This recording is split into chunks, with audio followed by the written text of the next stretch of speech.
आप सभी को मेरा नमस्कार। आदरणीय शेफाली जी, यहाँ उपस्थित सब भाई बहन, आप सभी को मेरा नमस्कार। आज एक बहुत ही अच्छे दिन पर हमारा यह विषय, यानी जिन्होंने ये बताया कि आने वाली 21वीं सदी ये नारी की सदी है, उनके जन्मदिन पर आज हमारा यह चर्चा सत्र हो रहा है। इसमें कुछ बिंदु लेते हुए, क्योंकि ये विषय काफी बड़ा है, तो कुछ बिंदु लेते हुए हम चर्चा करेंगे।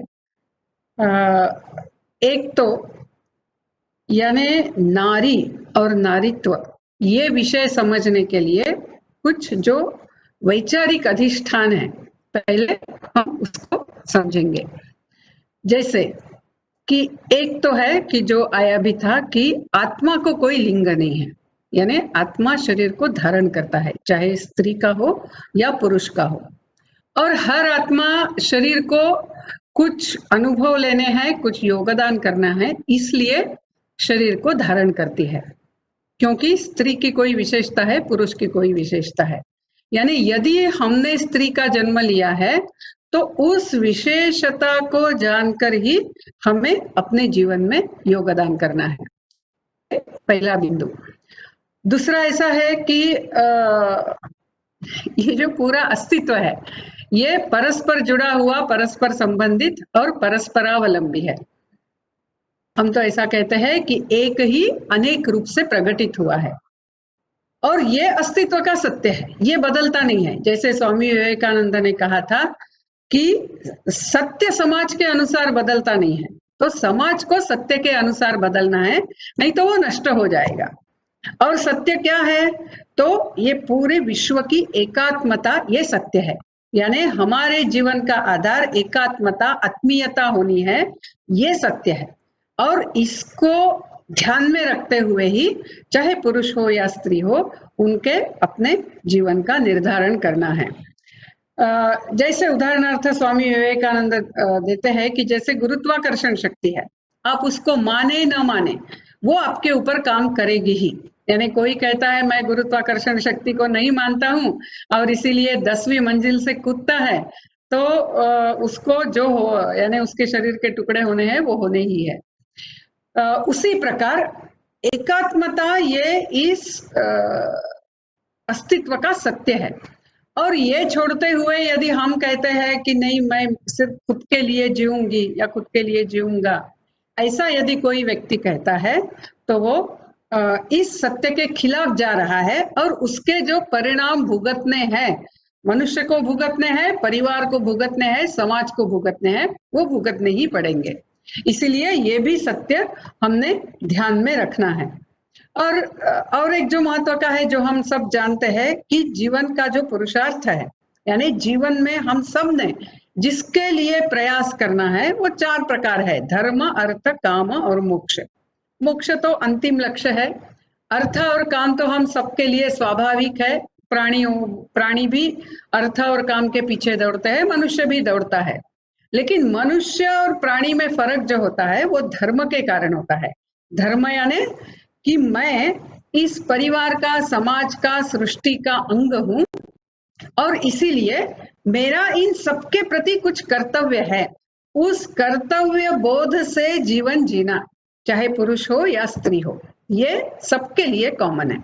ये मुख्य आधार है। यानी किसी भी विषय का हमें चिंतन करना है तो उसके आधार ये है कि एक तो विश्व की एकात्मता है, दूसरा जीवन के ये 4 प्रयोजन है। सिर्फ अर्थ काम नहीं है, सिर्फ अर्थ काम के पीछे हम जाएंगे तो हम पशु ही कहलाएंगे, पशु से भी खराब हो जाएंगे। और धर्म, अर्थ और काम का आधार होना है। और हम जिस शरीर को धारण करते हैं, उस शरीर के अनुसार कार्य करना है, अनुभूति लेनी है, इसलिए हमने इस शरीर को धारण किया है। तो उस विशेषता को हमने समझना है। और चौथा जो है कि हम सबको कुछ न कुछ योगदान, हम इस सृष्टि के अंग होने के नाते, परिवार, समाज, सृष्टि, राष्ट्र इसका अंग होने के नाते, इसके प्रति हमारा कुछ न कुछ कर्तव्य है। तो ऐसा इतनी मूल बिंदु लेते हुए अब हम स्त्री विषय में जाएंगे। तो जैसे अपने संस्कृति में हमने स्त्री को शक्ति स्वरूपा देखा है, जो शेफाली जी ने भी हमें बहुत अच्छे उदाहरण देते हुए बताया कि वो जगत जननी स्वरूपा है। यानी सप्तशती में ऋषि देवी को ऐसा कहते हैं कि लोका समस्ता स्त्रिया समस्ता सकला जगत्सु लोका समस्ता विद्या समस्ता तव रूप भेदाः, कि हे माँ, हे जगत जननी, इस विश्व में जो भी सारी स्त्रियां हैं वो आप है, और जो भी सारी विद्याएं हैं वो भी आपका ही आविष्कार है। यानी स्त्री ये जगत जननी स्वरूपा है, ये शक्ति स्वरूपा है, ये मातृ स्वरूपा है। यानी वो है, वो हर एक, वो किसी की बेटी है, किसी की पत्नी है, किसी की बहन है, लेकिन उसका जो मूल स्वभाव है वो मातृ स्वभाव है। इसीलिए हम देखते हैं कि छोटी सी 5 बरस की बच्ची भी यदि पिताजी बीमार है तो जाके उनको मातृ हृदय से उनकी सेवा करती है, उनकी देखभाल करती है, उनको बताती है। किसी एक काल के बाद बेटी अपने माँ की भी माँ होती है, अपने पिता की भी माँ होती है, वो अपने पति की भी माँ होती है। यानी वो बेसिकली वो मातृ स्वरूपा है। और इसीलिए अपने देश में पहले ऐसा था कि किसी भी स्त्री को हम सिर्फ उसके नाम से नहीं बुलाते थे, तो हम उसके पीछे माँ लगाते थे। इसलिए हम कहेंगे सीता नाम है तो सीतम्मा, या सीता बेन, या सीता आई, या सीता बाई, यानी जो भी भाषा है उसके अनुसार हम उस स्त्री को बुलाते थे। और ये सिर्फ बुलाने का ऐसा ये नहीं था, तो स्त्री के अंदर का भी मातृत्व जागृत करना है। दूसरा, जो पुरुष है उनके नजरों में स्त्री का ये जो मातृ स्वरूप है वो प्रतिष्ठित करना है, क्योंकि तभी स्त्री की सुरक्षा होती है। जैसे मैं एक छोटा सा उदाहरण बताती हूँ कि स्वामी विवेकानंद जब अमेरिका गए तब वहां बहुत यानी उनके भाषण के बाद बहुत सारी तरुण, सुंदर, श्रीमंत, धनी स्त्रियां उनके आजू बाजू यानी इर्द गिर्द घूमने लग गई। तब वहां कोई एक महिला थी, उसने बताया कि यदि ये व्यक्ति इस मोह को यदि वो खरा उतर सकता है, यानी टाल सकता है, इस मोह में गिरता नहीं है, तो मैं इसको भगवान से कम नहीं लिखूंगी। और सच में स्वामी जी वहां रहे, लेकिन किसी मोह में कभी आए नहीं। वो तो हर स्त्री को माँ करके बुलाते थे। तो उनको कभी एक किसी स्त्री ने प्रश्न भी पूछा कि स्वामी जी, क्या मैं इतना वृद्ध दिखती हूँ कि आप मुझे माँ करके बुला रहे? तो स्वामी जी ने कहा नहीं, हमारे देश में हर स्त्री का मातृत्व देखना ये मुख्य संस्कार है, और इसीलिए जिस मातृत्व के कारण मेरे माँ ने मुझे बड़ा किया वह मातृत्व हर स्त्री में है। इसीलिए हर स्त्री का सम्मान करना ये मेरे देश का संस्कार है।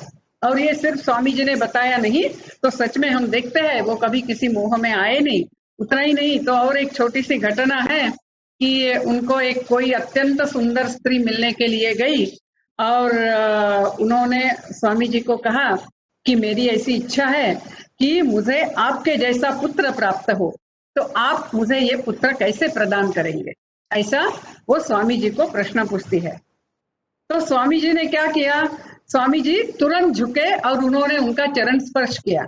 उन्होंने कहा कि माँ, मैं ही आपका पुत्र हूँ, आपको राह क्यों देखनी है, आप मुझे ही पुत्र रूप में स्वीकार कीजिए। तो ये जो है, यानी जो सुरक्षा की बात आई शेफाली जी ने की, ये सुरक्षा पुलिस फोर्स में नहीं है, ये सुरक्षा स्त्री को ढककर अंदर रखने में स्त्री की सुरक्षा नहीं है। तो ये स्त्री, ये सुरक्षा किसमें है? ये पुरुषों के नजरों में है। ये पुरुषों की नजर कितनी संस्कारित की है उसमें स्त्री की सुरक्षा है। और इसीलिए ऐसे संस्कार घरों में करना, चाहे लड़की हो या चाहे लड़का हो, कि हर स्त्री का सम्मान करना, ये एक संस्कार अपने देश में हमने बहुत अच्छी तरह से प्रयास करके किया था। आज हम बहुत कुछ आधुनिक इसमें बह जाते हैं। जैसे उदाहरणार्थ जो 17वीं 18वीं सदी में जो बहुत सारे विदेश से लोग यहाँ आए, तो वो यहाँ स्त्री का जो सम्मान है वो देखकर बड़े अचंभित हो गए। उन्होंने कहा कि भारतीय स्त्री जब रास्ते से जाती है तब उसको किसी भी बुरी नजर या बुरी कमेंट का सामना नहीं करना पड़ता है। फिर किसी ने लिखा कि भारतीय स्त्री यदि रास्ते में यानी मध्य रात्रि में सारे गहने पहन के जाती है तो भी कोई उसको हाथ नहीं लगाता है। और किसी ने लिखा, एक एबे डुबोइस करके एक फ्रेंच मिशनरी थे, तो उन्होंने लिखा कि यहाँ स्त्री का सम्मान ये इतना है कि यदि कहीं लड़ाई हो रही है और किसी घर में सिर्फ स्त्रियां हैं तो उस घर को कोई भी हाथ नहीं लगाता है। यानी ये आदर्श प्राप्त करने का मार्ग संस्कार और केवल संस्कार है, और ये संस्कार हमें करना होगा। जैसे आज हमारे घरों में यदि चर्चा हो रही है और हमारे बच्चे मजाक उड़ाते हैं, किसी स्त्री का मजाक उड़ा रहे होंगे, अरे वो जो है ना वो तो पागल जैसी है, अरे उसको तो थोड़ा सिखाना पड़ेगा, अरे हमारी मैथ्स की टीचर ना बहुत नौटंकी है। यानी ऐसे छोटी छोटी बातों से जब कमेंट करते हैं, उस समय घर की माँ ने, घर के पिता ने उन बच्चों को तुरंत रोकना है। चाहे जो भी हो, किसी भी स्त्री की निंदा नहीं करनी है, किसी भी स्त्री को नीचा नहीं देखना है। हर स्त्री मातृ स्वरूपा है। ये एक संस्कार करने से मन में गलत विचार आएगा भी तो भी कृति में नहीं आएगा और स्त्री सुरक्षित होगी। जो योगदान उसने समाज के प्रति, राष्ट्र के प्रति करना है, वो कार्य करने के लिए वो ज्यादा सुरक्षित होकर कार्य कर सकेगी। दूसरा ऐसा है कि स्त्री को स्वयं को भी ये पता होना है कि मैं जगत जननी स्वरूपा हूँ। एक बार मैं जगत जननी स्वरूपा हूँ ये यदि मन में आता है, ये यदि मन में प्रतिबिंबित होता है, तो उस स्त्री का जो व्यवहार होगा वो कैसा होगा? She will carry herself accordingly, यानी वो उस प्रकार से खुद का काम यानी सारे उसके जो कार्यकलाप है उसके वो उस प्रकार होंगे। तो ये दूसरा है, यानी ये संस्कार जो है ये स्त्री के लिए भी आवश्यक है और पुरुष के लिए भी आवश्यक है। दूसरा एक जो यानी यही स्त्री का लेते हुए क्योंकि हम नारीत्व की बात कर रहे हैं, तो भगवत गीता में 10वें अध्याय में, जिसको विभूति योग नाम है, तो इस 10वें अध्याय में भगवान श्री कृष्ण हर चीज की विशेषता बताते हैं। जैसे वो कहते हैं कि यानी पर्वतों में मैं हिमालय हूँ, नदियों में मैं गंगा हूँ, पंछियों में मैं गरुड़ हूँ, शस्त्रधारियों में मैं राम हूँ, पांडवों में मैं अर्जुन हूँ, या पुरुषों में मैं राजा हूँ। लेकिन जब स्त्रियों की बात आती है तब वो ये नहीं कहते हैं कि स्त्रियों में मैं रानी हूँ, ऐसा नहीं कहते हैं। तो वो कहते हैं मैं स्त्रियों में कीर्ति श्रीवाक्च नारीणाम स्मृतिर मेधा धृति क्षमा, मैं ये 7 शक्तियां हूँ। ये स्त्री की 7 शक्तियां हैं। अभी कौन सी शक्ति है? एक है कीर्ति। कीर्ति यानी ऐसी शक्ति कि आपके जैसा दूसरे होना चाहते हैं। और ये स्त्री की शक्ति जो है वो जब बच्चे छोटे होते हैं उनके ऊपर बहुत प्रभावित होती है, और बच्चे माँ जैसे होने का प्रयास करते हैं। और आप जानते हैं कि 6 बरस तक बच्चों की 75% पर्सनैलिटी निश्चित हो जाती है। तो इसीलिए माँ के गुण कैसे होंगे, माँ के जीवन मूल्य कैसे होंगे, उस प्रकार से आने वाली पीढ़ी होगी। तो ये कीर्ति गुण होता है। दूसरा है कीर्ति श्री।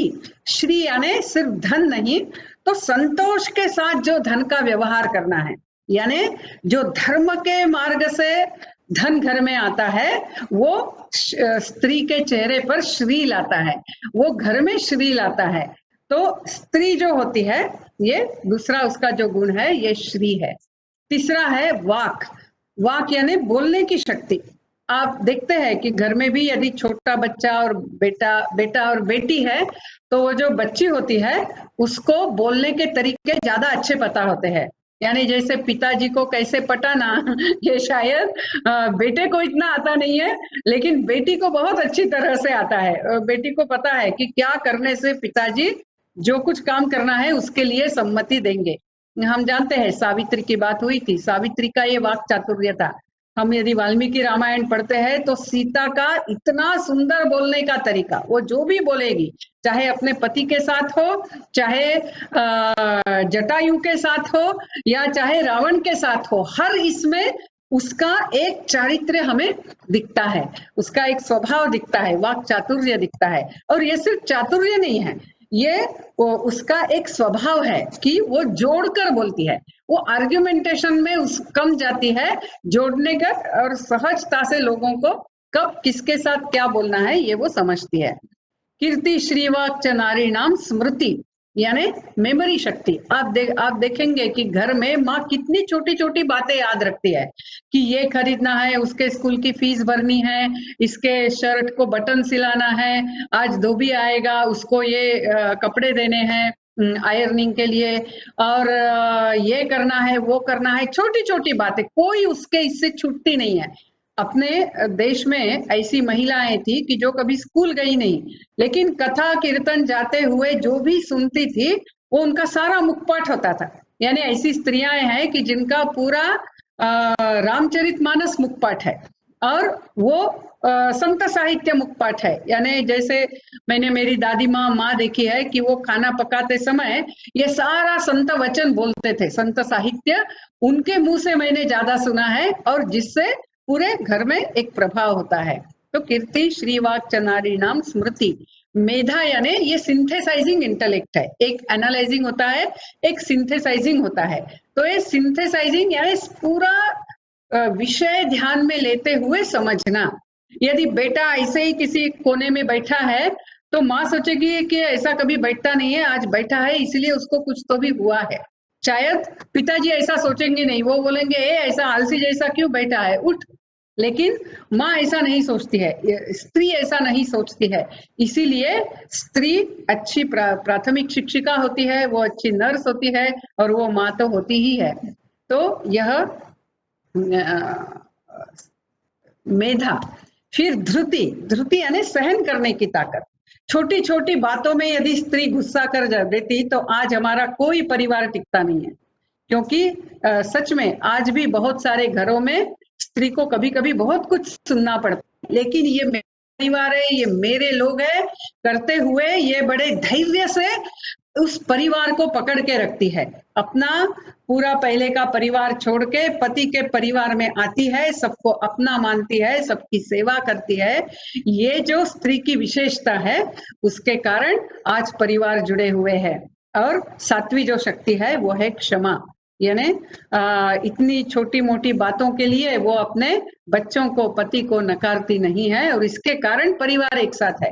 और ये सारी जो सप्त शक्तियां हैं ये शुभ कार्य में यदि वो लगाएगी, ये समाज कार्य में भी वो लगाएगी, ये राष्ट्र कार्य में भी वो लगाएगी, तो समाज का जिस प्रकार से विकास हमें करना है, यानी ये व्यक्तिवादी विकास करना नहीं है, तो समाज सुसंस्कारित सुसंगठित होने के लिए इन गुणों की बहुत आवश्यकता है। लेकिन कोई भी शक्ति जो होती है ना वो दुधारी होती है। दुधारी यानी ये निर्माण भी कर सकती है, ये संहार भी कर सकती है। और ये संहार कब करेगी? जब आप उस शक्ति का आदर नहीं करेंगे, उस शक्ति को समझेंगे नहीं। और इसीलिए ये जो शेफाली जी ने हमें बताया ना, यत्र नार्यस्तु पूज्यन्ते तत्र तिष्ठन्ति देवताः, यानी जहां जहां शक्ति का आदर होता है, यानी क्या, स्त्री का आदर होता है, चाहे फिर वो कोई भी हो, वो अपनी दादी हो, नानी हो, माँ हो, पत्नी हो, बेटी हो, बहन हो, पहचान की स्त्री हो, पहचान की नहीं हो, जो भी स्त्री हो, उसका सम्मान करने का जहां स्वभाव होता है वहां परिवार एक साथ रहता है। क्योंकि स्त्री में जैसे हमने देखा धृति, क्षमा, ये तो बड़ा सहज उसका जन्मजात गुण है, ये दैवी गुण है। लेकिन it doesn't mean that men should take her for granted, ऐसा भी नहीं है, नहीं तो फिर उसका जिस प्रकार से अपमान होता है, जो समस्याएं आज हम काफी सारे परिवार में देखते हैं, वो नहीं होगा। जितना हम शक्ति का आदर करेंगे उस शक्ति की परिणामकारिता और बढ़ती है, यानी अपना कार्य अच्छा करने में। इसीलिए ये दो बातें, यानी जगत जननी स्वरूपा और उसके अनुसार मातृत्व के संस्कार, और दूसरा ये सप्त शक्तियां। फिर प्रश्न आता है कि इतना यदि हमारे यहाँ ऐसा तत्व है, ऐसा ये है, तो हमारे देश में स्त्रियों के ऊपर जो कुछ अत्याचार होते हुए हम देखते हैं, ये सत्य है। तो ये क्यों है? तो इसका एक तो ऐतिहासिक कारण है कि सतत आक्रमण होने के कारण हमने स्त्री को, जो वैदिक काल में हम देखते हैं कि उनको शिक्षा मिलती थी, वो शिक्षा मिलना बंद हो गया। और क्या हो गया? हमने स्त्री को घर तक सीमित कर दिया। जैसे ही घर तक सीमित किया, उसका शिक्षा चली गई, तो शिक्षा के कारण जो एक आदर आता है वो भी चला गया। दूसरा, शिक्षा के कारण और वो जो समाज में, राष्ट्र में योगदान करती थी, जैसे वैदिक अनेक स्त्रियां हम देखते हैं कि जो युद्ध में होती थी, जो सभा में जाके वाक्पटुता करती थी, शास्त्रार्थ करती थी, जो अनेक अलग अलग इसमें, यानी अनेक ऋषिकाएं हैं जिनकी ऋचाएं वेदों में है, यानी जो साक्षात्कारी ऋषिकाएं थी, ऐसी ऐसा जो यानी समाज में जाने का, राष्ट्र के लिए कुछ काम करने का, ये जो सारा पक्ष था स्त्री के जीवन का, वो बंद हो गया। और वो बंद होने के कारण वो जब घर में सीमित हो गई, तो जो समाज बोध से बच्चों के ऊपर संस्कार करना है, या जो राष्ट्र बोध के संस्कार करने हैं, वो स्त्री के यानी माँ के अपने बच्चों के ऊपर संस्कार करना बंद हो गया। उसने जो सांस्कृतिक संस्कार है वो तो निश्चित किए, अपने बच्चों को रामायण महाभारत की कहानियां बताई, घर में जो भी करना है, जो प्रेम देना है, वो सब माँ ने किया। इसके कारण आज भी हम टिके हुए हैं। लेकिन जो समाज बोध है, जो राष्ट्र बोध है, उसके संस्कार चले गए। यानी हमारे देश में ऐसी स्त्रियां हैं, जैसे आप जानते हैं विदुला थी, या कुंती थी, या हडारानी थी। ये ऐसे जो स्त्रियां थी जो कहती थी कि जाओ युद्ध करो, यदि समाज में आज ये काम की आवश्यकता है तो काम करो, ऐसे कहने वाली स्त्रियां थी। लेकिन आज हमारे घरों में हम कौन सा चित्र देखते हैं कि जैसे समझिए, उदाहरणार्थ मैं विवेकानंद केंद्र की जीवनव्रती कार्य करती हूँ, तो ऐसे अनेक अनुभव हमें आते हैं कि यदि कोई युवक या युवती केंद्र में आके जीवन व्रती बनना चाहते हैं, तो सबसे पहले रोने वाली माँ होती है।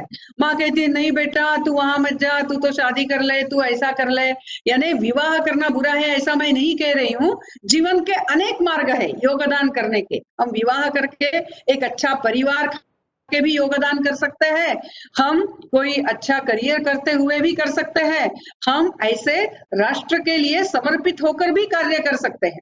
और हर ये मार्ग, यानी मैं किस प्रकार से योगदान करूंगी, ये मार्ग चुनने का स्वातंत्र्य स्त्री को अपने देश में पहले था, जो आज नहीं है। और स्त्री यदि करना चाहती है तो फिर पहले रोने वाली माँ ही होती है। क्यों? क्योंकि ये राष्ट्रबोध, ये समाज बोध छूट गया। और इसके कारण क्या हो गया कि जो वास्तविकता से बच्चों को बड़ा करना है, या स्वयं के जीवन को भी निखारना है, ये भी कम पड़ने लग गया। आज स्त्री को शिक्षा तो मिल रही है, वो बाहर निकली है। और जैसे शेफाली जी ने बताया, ऐसा कोई क्षेत्र नहीं है कि जहां आज स्त्री ने अपना कर्तृत्व दिखाया नहीं है। ये तो निश्चित है, ये तो किया है, ये वो कर भी रही है। लेकिन सिर्फ ये करने से स्त्री ने अपना सब प्राप्त किया, ऐसा नहीं है। तो हमें पुरुषों की कंपटीशन में जाना नहीं है। जैसा हमने देखा ना कि अस्तित्व का सत्य ये है कि एक जब अनेक रूप से प्रकटित होता है, हर एक की अपनी विशेषता है, तो स्त्री की भी अपनी विशेषता है। ये हमारी विशेषता, हमारा नारीत्व, हमारी जो एक सहजता है, हमारी ये जो सप्त शक्तियां हैं, ये हमने खोनी नहीं है। यानी पुरुषों के साथ कंपटीशन करते हुए हम हर क्षेत्र में जाना चाहते हैं, तो जाने का स्वातंत्र्य स्त्री को जरूर होना है, लेकिन ये कंपटीशन करके नहीं, ये मेरे स्वभाव के अनुसार मैं मेरे राष्ट्र के लिए किस प्रकार योगदान करूं, उस प्रकार से होना है। तो ये जो ऐतिहासिक कारण हो गए कि स्त्री को हमने घर तक सीमित किया, दुर्दैव से आज भी काफी सारे जगह में ऐसा हो गया है कि हम कहते हैं नहीं, हमारे परिवार में स्त्री ने घर के बाहर जाना, ये हमारी परंपरा नहीं है। यानी ऐतिहासिक कारणों के कारण हमने जो एक तात्कालिक परिस्थिति को एक उपाय करके कुछ नियम अपनाए थे, उन नियमों को हमने परंपरा बोलना शुरू किया। वो हमारी परंपरा नहीं है। हमारी परंपरा तो पुरुष हो या स्त्री हो, ये समाज धारणा में, राष्ट्र पुनरुत्थान में, इस पूरे विश्व के संरक्षण में ही अपना योगदान देना है और अल्टीमेटली मोक्ष को प्राप्त करना है। स्त्री हो या पुरुष, हर एक का वो अधिकार है। ये हमारी परंपरा है। लेकिन जैसे जैसे कभी परिस्थिति कठिन होती है तो उस कठिन परिस्थिति का सामना करने के लिए हमने कुछ तात्कालिक नियमों का अवलंबन किया, लेकिन वो हमारी परंपरा नहीं है। ये पहले हमने समझना है। दूसरा ऐसा है कि स्त्री जब अपने कार्य में जाती है, यानी जो भी मार्ग स्वीकारती है, उसका हमने क्या कहते हैं, एक आर्च टाइप या एक स्टीरियोटाइप यानी एक बेंचमार्क हमने परिभाषित नहीं करना है। यानी कि जैसे स्त्री ने नौकरी की, स्त्री ने शिक्षा ली है तो उसने नौकरी करनी ही चाहिए, जॉब करना ही चाहिए, नहीं तो उसके शिक्षा का उपयोग क्या। यानी यदि कोई स्त्री गृहिणी करके काम करना चाहती है, ये भी बड़ा योगदान है। शिक्षा का उपयोग गृहिणी, अच्छी माँ बनने के लिए भी आवश्यक है। और यदि कोई स्त्री जॉब करना चाहती है तो नहीं, गृहिणी ने तो घर में ही रहना है, ये भी नियम नहीं करना है, वो भी नहीं करना है। यानी स्टीरियोटाइपिंग नहीं करना है कि हर स्त्री को, जो स्त्री स्वातंत्र्य की हम बात करते हैं ना, ये स्त्री स्वातंत्र्य उपभोग का स्वातंत्र्य नहीं है। ये स्त्री स्वातंत्र्य व्यक्ति स्वातंत्र्य की बात नहीं है, क्योंकि व्यक्ति अलग हो ही नहीं सकती है। व्यक्ति का ही विस्तारित स्वरूप परिवार है, परिवार का ही विस्तारित स्वरूप समाज है, समाज का ही विस्तारित स्वरूप राष्ट्र है, और राष्ट्र का ही विस्तारित स्वरूप यह पूर्ण सृष्टि है। इसीलिए मैं व्यक्ति करके अलग हो ही कैसे सकती हूँ। जैसे उदाहरणार्थ हाथ है तो ये उंगली है, ये उंगली का ही विस्तारित स्वरूप यह हथेली है, ये हथेली का विस्तारित स्वरूप यह पूरा हाथ है, और इस हाथ का विस्तारित स्वरूप यह पूरा शरीर है। तो इस उंगली का अस्तित्व हथेली से जुड़े रहने से, और ये हथेली हाथ से जुड़े रहने से, हथेली शरीर, हाथ शरीर से जुड़े रहने से ही है। यदि ये उंगली कट जाएगी, अलग जाएगी, तो इस उंगली का कोई प्रयोजन नहीं है। उसी प्रकार व्यक्तिवादिता, मैं सिर्फ मेरा देखूंगी। आजकल ये फैशन है ना बोलने की, आई नीड माई स्पेस। अरे ये माई स्पेस क्या है? परिवार भी मेरा है, समाज भी मेरा है, राष्ट्र भी मेरा है। तो ठीक है, व्यक्ति करके मेरे विकास के लिए जो आवश्यक है वो तो जरूर हर एक को मिलना चाहिए, लेकिन ये व्यक्ति विकास किस लिए करना है? ये परिवार संवर्धन के लिए करना है, ये समाज धारणा के लिए करना है, ये राष्ट्र पुनरुत्थान के लिए करना है, ये पर्यावरण के संतुलन के लिए करना है। तो ये जो कार्य है, ये कार्य करने के लिए, यानी ये मार्ग चुनने का स्वातंत्र्य हर स्त्री को होना है। थोड़े से मैं एकदम 1 मिनट में पश्चिम के स्त्री मुक्ति आंदोलन का बताऊंगी। वहां भी एक बेटी फ्रेडा है, उसने एक पुस्तक लिखा था फेमिनाइन मिस्टिक। उस पुस्तक के कारण वहां एक स्त्री मुक्ति आंदोलन बड़े वेग से चला कि स्त्री को 3 बंधन है क्या? परिवार, समाज और राष्ट्र, परिवार, रिलीजन और कल्चर। इन तीनों बंधनों को तोड़कर स्त्री ने बाहर आना है, ऐसे उन्होंने लिखा। उसको अपना सामाजिक स्वातंत्र्य मिलना है, आर्थिक स्वातंत्र्य मिलना है, और वो मिला। स्त्री ये बंधन तोड़कर बाहर आई, लेकिन हो क्या गया? परिवार टूट गए, स्त्री अकेली हो गई तो उसके ऊपर के अत्याचार और बढ़ गए, वो और असुरक्षित हो गई। एक डेविड ब्लैंकेनहॉर्न करके है, उन्होंने एक बहुत बड़ा पुस्तक लिखा है फादरलेस अमेरिका, और उसमें वो लिखते हैं कि स्त्री ज्यादा ही असुरक्षित हो गई। जब बेटी फ्रेडा के ये ध्यान में आया तो उन्होंने 20 बरस के बाद दूसरा पुस्तक लिखा, द सेकंड स्टेज, और वो कहती है कि नहीं, हमने सिर्फ स्त्री मुक्ति की बात नहीं, हमने तो मानव मुक्ति की बात करते हुए कार्य करना चाहिए था। लेकिन एक बार, जैसा कहते हैं ना, वो बोतल से एक बार राक्षस बाहर आ गया, भोगासुर एक बार बाहर आ गया, उसको फिर से अंदर डालना बड़ा कठिन हो गया। और इसलिए वहां परिवार का विघटन हो रहा है, कम्युनिटीज तो कब की चली गई। तो ये जो उनका ये जो अनुभव है वो देखते हुए हमने सीख लेनी है कि हमारे समाज में स्त्रियों की जो समस्याएं हैं उसके लिए निश्चित कार्य करना है, लेकिन ये कार्य करते समय हमने जो स्त्री की जो विशेषता है वो खोनी नहीं है। हम सबका जो एक कर्तव्य है, चाहे स्त्री हो या पुरुष, इस पूरे विश्व के प्रति, राष्ट्र के प्रति, समाज के प्रति, परिवार के प्रति, उसको हमने छोड़ना नहीं है, व्यक्तिवादी नहीं होना है।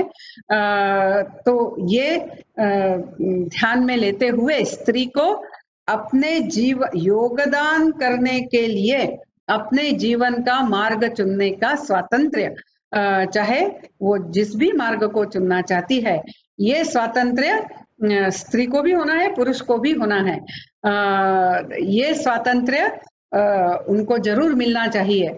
तो हम सबको, हम जो सारे अपने संस्कृति को लेकर कार्य करने वाले हैं, हमें ये सुवर्ण मध्य साधना है, ना स्त्री को दबाना है, ना स्त्री ये सारे बंधन छोड़कर सिर्फ खुद के लिए जीते हुए सबका विघटन होना है, ऐसा नहीं होना है। तो ये सुवर्ण मध्य साधते हुए और जो इस संस्कृति में साधने के सारे तत्व हमारे पास उपलब्ध है, तो ऐसा करते हुए हम एक स्त्री के विकास के लिए कार्य करें, जिससे बाकी देशों के लिए भी हम एक उदाहरण के रूप में उभरे। ऐसा कहते हुए मैं समाप्त करती हूँ। नमस्कार।